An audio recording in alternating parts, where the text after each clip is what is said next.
Welcome to the Parenting with Hart Space Podcast, conversations on the couch with Katie and Julie. Katie Hart and Julie Dawson are parent educators. Their passion about parenting shines through on the 6-episode podcast that covers topics from play to managing challenging behaviours. Settle in and step into each episode where the heart of parenting begins. So let's jump into episode 4, house rules and happy rhythms. So what's helpful, do you reckon, about having house rules? I think everyone needs to know what the expectations are wherever they go. Like if we go to church, we know that there's a certain way we need to behave. Sure. And it's similarly in our houses. And I think especially for children, with all of us, our house is our home, and so it needs to be safe and nurturing. And I think if we have rules and children know what is expected of them, and that those rules are followed by everybody, that helps them to feel safe and secure. Nice. I'm also thinking about I guess we don't think about this when we've got little children, is we're actually raising adults, and you know, they are going to grow up into adults, and we would hope that they're going to be respectful, responsible adults in our community or in the world. And so thinking about going into the workplace, there are rules, and if you don't follow the rules, if you turn up for work late every day, then there's going to be a consequence to that. So I guess by having the house rules and routines, happy rhythms at home, you're setting your kids up so they know what to expect when they enter adulthood, maybe, do you think? Yes, I do. We want our children to grow up to be responsible adults in a community. We want them to be mindful of other people's comfort levels and other people's expectations. And I think I'm thinking about driving when we get our driver's license. There are lots of rules that we need to obey, speed limits and having on seat belts, and they're all about safety. You know, you do this to keep yourselves and other people safe.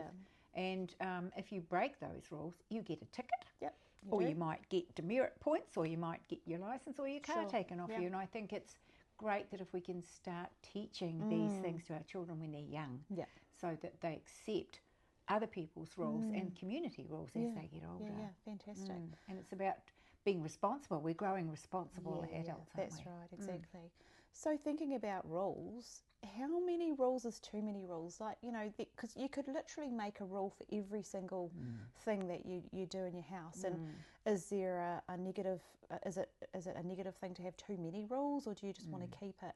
I'm thinking maybe 4 or 5 rules. Do we keep them simple, age appropriate? If you've got little children, you want them to be able to understand what the rule is and developmentally be able to follow the rules. And also having them help you set up the house rules, maybe having a family meeting. What do you think of that idea?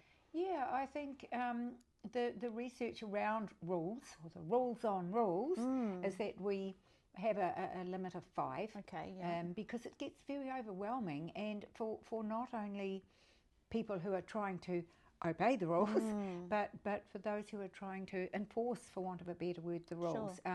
For a parent, if you've got too many rules, it's overwhelming, it's stifling, and everyone's walking on eggshells. I think if you can think about what makes your family, what was that lovely word that we use, the happy rhythms. If we want happy rhythms, if we want a happy home, a calm, happy, nurturing home, then we need to think about what sort of rules do we need to make us all feel safe and enjoy being together in that home. Nice.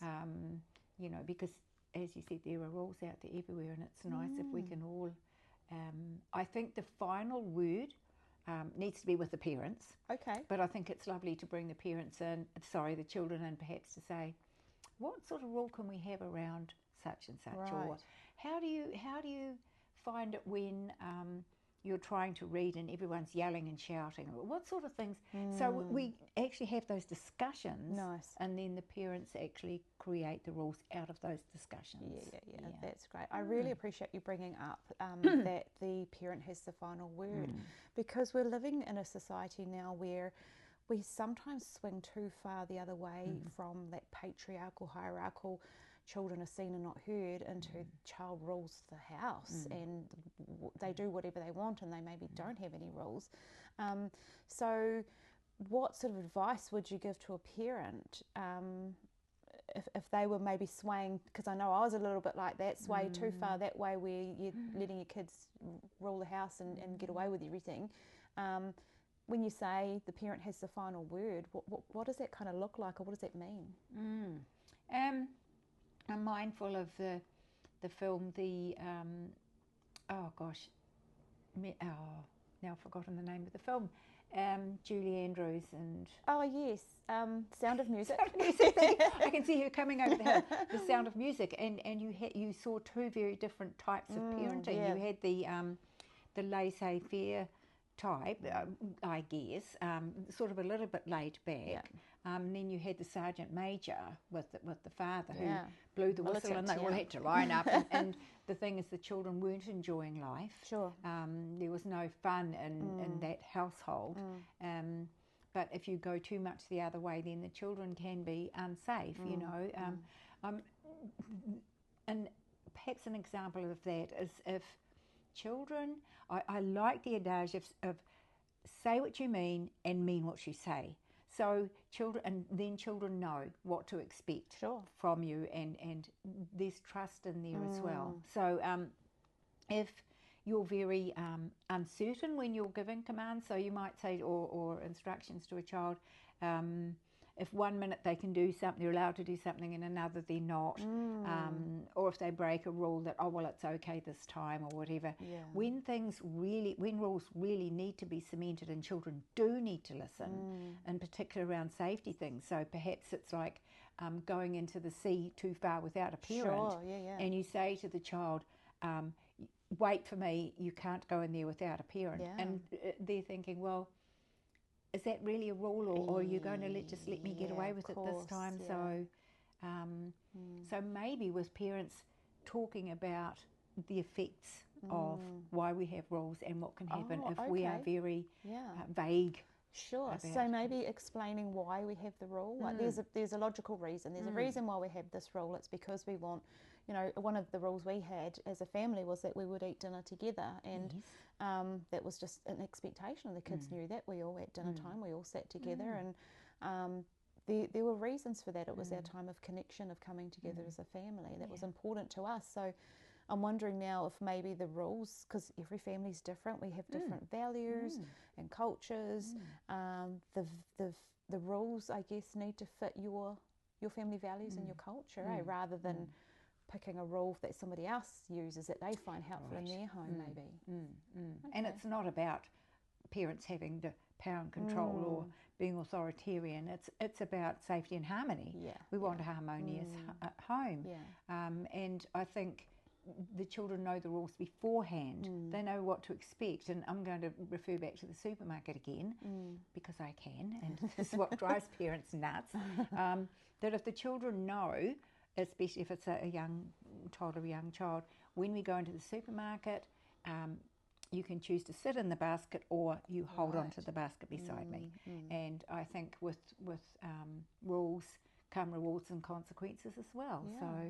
But again, if children know what to expect, there's that trust, and they feel, the word security jumps out again and again. Children feel secure when they know what to expect.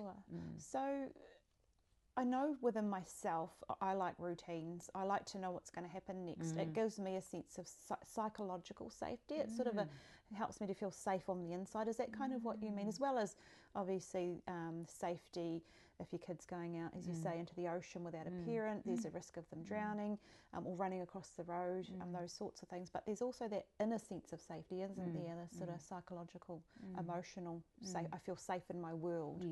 That kind of thing. Okay, so what, I'm just wondering what I might do if I have a child that's going to challenge the rules and not follow the rules. And I'm wondering if you've got any ideas of how we manage that. So should we put a scenario out there just off the top of my head? So the rule is that at dinner time we're all going to come and eat together, and let's say my daughter decides, nope, I'm not doing that. I'm not going to come out of my bedroom, or I'm going to sit and eat dinner on the couch. I'm just wondering how I might manage that, because I think we've already talked about in previous episodes about ignoring and whether that's a thing I should do, or naturally I want to give her attention and say, you do as you're told because that's the rule and this is why we do it. Well, got any ideas of sort of what we do in that sort of situation? Coming from a behaviourist point of view, the first thing that comes to mind is that we try to figure out what's behind that behaviour. Oh, right. Why do that? It could be a genuine reason that the child doesn't want to come to the table on that particular occasion, but it could just be, no, this is what my form of tantrum, or I just don't want to, and so I'm not going to. So if it's blatant that way, then that sort of strong-mindedness. Yes. So it's, I think, something that, and parents have fed back to us that they let the child continue with that behaviour. Okay, well, if you're not coming, then we'll just carry on with our meal. But then 2 hours later, the child is hungry. Oh, can I have something? Right. Oh, yes, you can't be hungry, of course. So I guess it's revisiting the rule. So if you have a rule that says that we all eat together, it's talking when you're setting the rules up. I think it's really important when you're setting the rules up that you talk about each rule, sort of pick each rule to pieces about what it looks like, and what would be the positive outcomes if you obey the rule, so to speak. So it might be that they get to choose the dessert. Right. Love it that you all came to the table on time and we sat and had a lovely meal. You can choose dessert tomorrow night. So some like sort of reward. Yeah. Absolutely. But they also have to understand that if they don't, we're not going to want to get into a power struggle or give them attention by going into their room and pleading with them or getting angry. Yeah. They don't. So they miss out, and they wait until the next meal, and they can try again and have that conversation with them that you've chosen not to eat with us, which is the rule, and you know that the consequences, because we talked about this when we set the rule, that you have to wait until the next meal. And I can almost feel some parents cringing, saying, no, but that's, I'm not caring for my child if I'm not feeding them. I haven't yet heard of a child who's missed out on one meal who's died. There's been tragic circumstances. And in fact, the opposite is evident, that the child gets to learn, okay, if I don't obey the rules, I'm going to miss out. Yeah, of course. And because that is real life, that's what they're going to come across out there in the adult world. Yeah, it's taken me right back to in the workplace. You turn up for work late every day, there is going to be a consequence, possibly a written warning that you can't work here anymore because it's a contract. You're going to be entering into contracts later on in life. So it is, I guess, a bit of a contract, isn't it? The whole rules. It's a house contract, I guess. That might be too strong of a word. Agreement, I don't know. But it is that family coming together and all agreeing on 4 or 5 basic rules. Should we throw some ideas out there so people can get an idea of what would be a helpful rule? So you've already come up with the eating together at the table. Perhaps looking at a bedtime. Yep. That is a rule that certain children go to bed at a certain time. That's a rule. I'm thinking of gentle hands or respecting. We respect inside each other. Voices. Yeah, inside voices, sort of respectful behaviours. Yeah. And you are stating those positively because it's very tempting, isn't it, to say no hitting. Yes. No fighting. Yeah. Stop fighting. Yeah, exactly.